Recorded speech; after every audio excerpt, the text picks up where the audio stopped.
नमस्कार स्टूडेंट आज अपना जो टॉपिक चल रहा था गेस्टाल्टवाद, उस टॉपिक को अपने आगे स्टार्ट कर रहे हैं।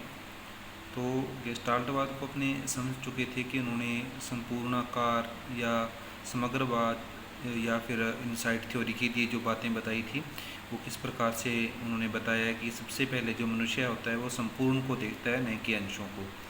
तो ये बात हम पिछले वीडियो में समझ चुके थे।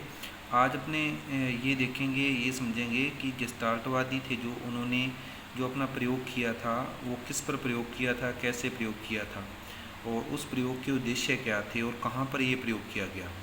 तो बहुत ही दिलचस्प है ये घटना जो अपने गेस्टाल्टवादियों के प्रयोग के बारे में जानेंगे। तो गेस्टाल्टवादियों का जो प्रयोग है, एक इसमें एक बात और भी देखिए, ये जो प्रयोग है मैं आपको बताता हूँ कि जो किया कहाँ गया था। देखिए उस समय आपको पता है कि जब ये प्रयोग हुआ, प्रथम विश्व युद्ध था, वो प्रथम विश्व युद्ध उस समय चल रहा था और गेस्टाल्टवादियों ने जो अपना प्रयोग किया था, देखिए सबसे पहले इसके अंदर जो प्रयोग है, प्रेरणा कहाँ से प्रयोग के लिए मिली। तो प्रेरणा थी Persian academy of science, Berlin में है। तो पर्शियन एकेडमी ऑफ साइंस, यहाँ से इन्होंने प्रेरणा प्राप्त करके गेस्टाल्टवादियों ने अपना प्रयोग शुरू किया। और ये नीचे वाली पिक्चर में देखिए आप, जो ये स्थान दिखाया गया है, ये स्थान है केनारी द्वीप जो कि स्पेन में है। तो इस द्वीप पर इन्होंने ये प्रयोग किया। ये बिल्कुल शांत स्थान था क्योंकि प्रथम विश्व युद्ध चल रहा था। 1913 से 18 के मध्य की ये बात है। तो 1914 में प्रथम विश्व युद्ध प्रारंभ हुआ था, आपको जैसे कि पता ही है। तो उस समय ये बिल्कुल शांत स्थान पर, एक निर्जन स्थान पर जाकर ऐसे प्रयोग कर रहे थे। तो वर्दीमर, कोफा और कोहलर का ये प्रयोग था जो आपको पता ही है। तो उसके बाद अपने इसमें देखते हैं कि प्रेरणा तो इन्होंने Persian academy of science Berlin द्वारा थी। और उद्देश्य क्या था, मानवीय शास्त्रीय अध्ययन के लिए इन्होंने मतलब जो इस प्रयोग को चुना था। और इसके लिए स्थान अगर आपसे पूछें तो स्थान कौन सा था, केनारी द्वीप था, जो कि कहाँ पर है, स्पेन के टेनरिफ में है। तो ये बात आपके समझ में आ गई होगी कि प्रयोग के लिए सबसे पहले प्रेरणा कहाँ से, बर्लिन द्वारा, जो कि पर्शियन एकेडमी ऑफ साइंस थी। उद्देश्य क्या था, मानव शास्त्रीय अध्ययन के लिए किया गया था। और स्थान कौन सा था, केनारी द्वीप, स्पेन। अब आगे देखिए, जो अपने ये पढ़ रहे थे कि इन्होंने प्रयोग किया किस पर था। इन्होंने प्रयोग किया था वन मानुषों पर। आपको पता है वन मानुष जो कि एक तरह से अपने देखते हैं कि बिल्कुल, अगर आदि मानव को शुरू से अपने देखते हैं तो बिल्कुल इंसान जैसे ही हैं। तो उन पर इन्होंने प्रयोग किया था।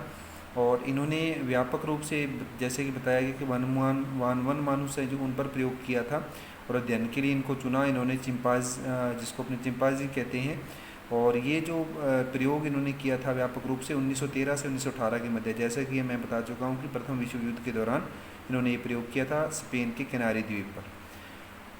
और जो निष्कर्ष हम क्या देखते हैं कि इन्होंने इसके आधार पर अपनी एक पुस्तक लिखी जो कि 1925 में प्रस्तुत की थी। पुस्तक का नाम क्या था, मेंटेलिटी ऑफ एप्स। तो मेंटेलिटी ऑफ एप्स जो है इनकी एक पुस्तक है। अगर पूछ लिया जाए कि जो गेस्टाल्टवादी थे उनकी एक प्रसिद्ध पुस्तक है, उसका नाम क्या है, तो वो है मेंटेलिटी ऑफ एप्स। कब प्रस्तुत हुई थी, 1925 में। अब देखते हैं नेक्स्ट, आगे देखिए इन्होंने जब प्रयोग किया तो वो कैसे किया। तो इन्होंने अपने प्रयोग के अंदर जो वन मानुष थे, आपको अभी दिखाते हैं। ये जो वन मानुष थे, इनको प्रयोग करने के लिए इन्होंने ऐसे सीधे ही प्रयोग नहीं कर दिया। इनको सबसे पहले कई दिनों तक भूखा रखा गया और भूखा रखने के बाद फिर इन्होंने प्रयोग स्टार्ट किए। तो देखिए प्रयोग जो किया था वन मानुष पर था। और वन मानुष में से नाम जो अगर आप पूछ ले कौन सा वन मानुष था, उसका नाम क्या था, उसका नाम था सुल्तान। प्रयोग किसने स्टार्ट किया था, कोहलर ने किया था। ये कई बार परीक्षा में पूछा गया है कि सुल्तान नामक वन मानुष पर प्रयोग करने वाले कौन थे, या कोहलर इसका उत्तर आएगा, या फिर कोहलर ने किस नाम के वन मानुष पर प्रयोग किया था, तो वो सुल्तान था। चिंपांजी का नाम क्या था, सुल्तान था वन मानुष का। तो चिंपांजी वन मानुष को इन्होंने कुछ दिन भूखा रखने के बाद एक कक्ष में बंद कर दिया था और उस पर फिर उन्होंने प्रयोग प्रारंभ किए थे। अच्छा, जो भूखा रख कर प्रयोग क्यों किया गया, अगर अपनी सोचने वाली बात है, क्योंकि जब भी हम कोई प्रयोग करना चाहते हैं तो उसके लिए कुछ कंडीशंस पैदा करनी पड़ती हैं, कुछ कंडीशंस बनानी पड़ती हैं। तो उन कंडीशंस को बनाने के लिए इन्होंने वन मानुष को चुना था और वन मानुष को इन्होंने कुछ दिन भूखा रखा था ताकि जो सही स्थिति का पता चल सके, जो अध्ययन ये करने जा रहे थे उसके निष्कर्ष हैं जो सही प्राप्त हो सकें। तो इन्होंने क्या किया, कोहलर को भी आपने देखा होगा तस्वीर में। तो इन्होंने क्या किया, सबसे पहले प्रयोग के अंदर जैसे कि वनमानुष था वो भूखा था, उसको एक जो पिंजरे में बंद कर दिया था और पिंजरे के बाहर इन्होंने उसके खाने के लिए कुछ सामग्री रख दी, जैसे अपने प्रयोग में पढ़ते हैं केले रख दिए थे। और सबसे पहले इन्होंने एक छड़ी से, सबसे पहले तो इन्होंने एक छड़ी रखी थी पास में वनमानुष के, ताकि वो अपनी अंतर्दृष्टि से अपनी सूझ का प्रयोग करते हुए उनको प्राप्त करे। तो दूसरी तस्वीर में आप देख रहे हैं 2 छड़ी दिखा रखी है, लेकिन सबसे पहले इन्होंने एक छड़ी पर प्रयोग किया था।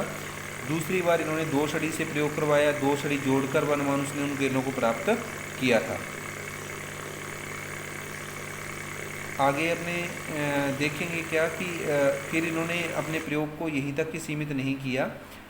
थोड़ा बीच में आवाज़ के लिए मैं क्षमा चाहूँगा कि आवाज़ थोड़ी क्लियर नहीं आ रही होगी। पीछे ये देखिए जो मैंने बताया था कि सबसे पहले इन्होंने जो प्रयोग किया था, एक छड़ी रखी थी पिंजरे के बाहर, जो सुल्तान था वो भूखा था, बाहर सुल्तान के लिए कुछ सामग्री रख दी खाने के लिए।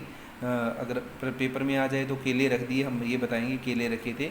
तो एक छड़ी के द्वारा उन्होंने अपनी सूझ दौड़ाई और उसके बाद उनको प्राप्त किया, फिर 2 छड़ी से उनको प्राप्त किया था।